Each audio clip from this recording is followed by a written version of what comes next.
Hello model railroaders, I'm Andy Dorsch and welcome to my Model Works, and in this tutorial I show you how to make an easy scenery base using Ground Goop.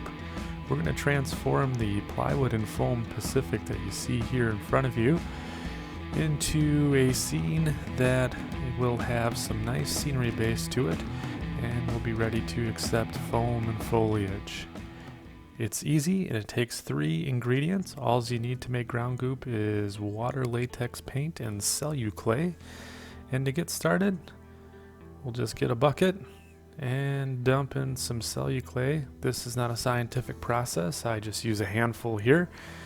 And a pro tip is you're going to want to remove anything that you don't want to get dirty. So my watch and my jewelry, took all that off. So I got a good amount of celluclay in the bucket. I just take some flat brown latex paint and add it in.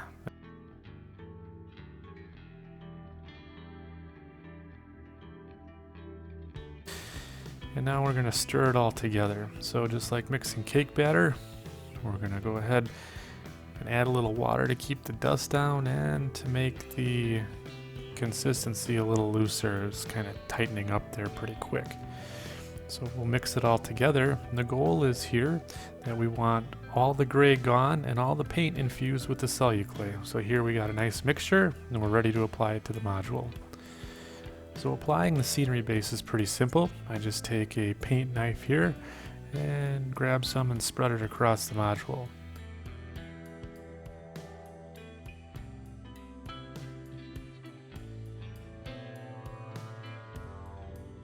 Cover up any cracks, cover up all the foam and any plywood that you want to hide as well. As you can see here, it goes along pretty good. I like to use this for also smoothing contours, so I can put the mud in here where I got different levels of foam, and then once I have a buildup of mud or goop, I just take some water and use my fingers to smooth out the contour so I can make a nice gradual transition from one level to the other. I also use the Ground Goop for filling in any major holes in my scenery. So I had a huge hole here that I dumped some paper towel in and then just covered it up with some Ground Goop.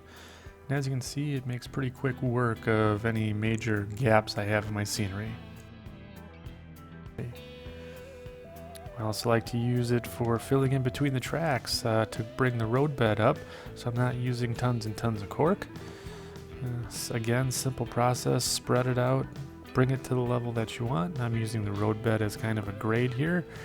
And then once I get the desired amount of goop in there, I'll come back in and smooth it out with my hands.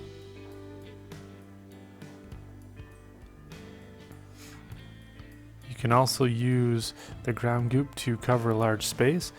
Oh no, we're out of Ground Goop. Well, no worries. So I just take some water here and my fingers, and I'll be spreading out the Ground Goop, or what's left of it, over the space that I have here. So I wanted to have a flat parking lot for my co-op, and as you can see here, I'm just taking that water in my fingers and smoothing it out, and I got a nice flat surface for my parking lot for my co-op.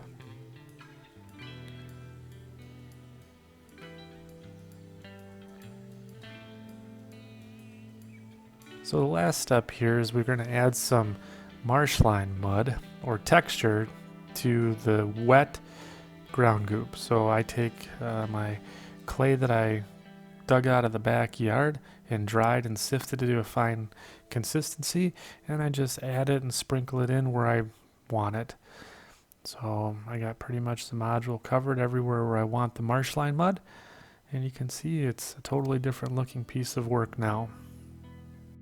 If you want to see more modeling tutorials from me, click the big subscribe button in the middle of your screen. You can watch another of my modeling tutorials by clicking on the video in the upper right hand corner, and I'll see you over there. Thank you for watching, and as always, be sure to keep her in notch 8.